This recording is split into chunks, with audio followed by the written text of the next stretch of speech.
আসসালামু আলাইকুম। আজকে আমরা আরেকটা অঙ্ক নিয়ে আপনাদের সামনে হাজির হয়ে আছি। অঙ্কটি হচ্ছে যে a প্লাস b সমান 13 এবং a মাইনাস b সমান 3 হলে 2a square plus 2b square ও a b এর মান নির্ণয় করো। অর্থাৎ আমাকে দুটি মান নির্ণয় করতে বলছেন।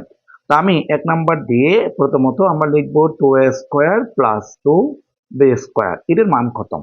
আমরা যদি সহজে বের করতে চাই এই জিনিসটার মান আমরা দুই রকম করে বের করতে পারি। যেহেতু আমাদের দুই রকম দরকার নাই, একটা সূত্র আছে 2a² প্লাস বি স্কোয়ার সূত্র আছে। সূত্রটা হচ্ছে a plus B whole square plus আরেকটা হচ্ছে a minus B whole square সমান সমান আমরা কি করতে পারি, এটার মান হচ্ছে কত 13 স্কোয়ার, এরপরে প্লাস দিব আর এইখানে মান পাচ্ছি কত 3। তাহলে আমরা জানি কি 13 সাথে 13 যোগ করলে কত হয় 169 হয়, 169। এরপর আমরা পরবর্তী দেখে নেব যে 3 তারিখে কত হবে 9 সমান সমান এর আনসার হচ্ছে কত 178। এটা হচ্ছে আমাদের আনসার। পরবর্তী 2 নম্বরে যে অঙ্কটি আছে 2 নম্বরে আমাদের বলেছে যে এ বি এর মান জানতে চেয়েছে।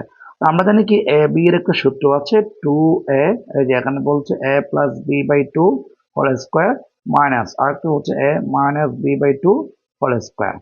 তারপর আমরা কি করব সমান সমান দেবো, সমান সমান দিয়ে a প্লাস বি এর মান পেয়েছি কত 13, নিচে পেয়েছি 2, উপরে হোল স্কোয়ার, এরপরে আমরা 2 দিব, উপরে আছে যে 3, উপরে কি আছে হোল স্কোয়ার দেবো। আমরা জানি কি 13 কে 13 দিয়ে গুণ করলে কত হয় 169, আর নিচে আছে 2, এরপরে বিয়োগ দিব, সরি 2 দুগুণে 4 হবে, 2 দুগুণে 4, আর এখানে 2 দুগুণে 4, উপরে 3 তারিখে 9।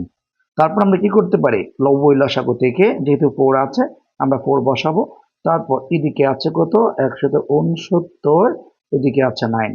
তারপর উপরে আমরা এখন 169 থেকে 9 চলে গেলে হবে 160, নিচে আছে কত 4। তো আমরা কি করতে পারি 4 একে 4, 4 4 কত 16, একটা শূন্য আছে, শূন্য বসাবো। আমাদের আনসারটা ক্লিয়ার হয়ে গেল।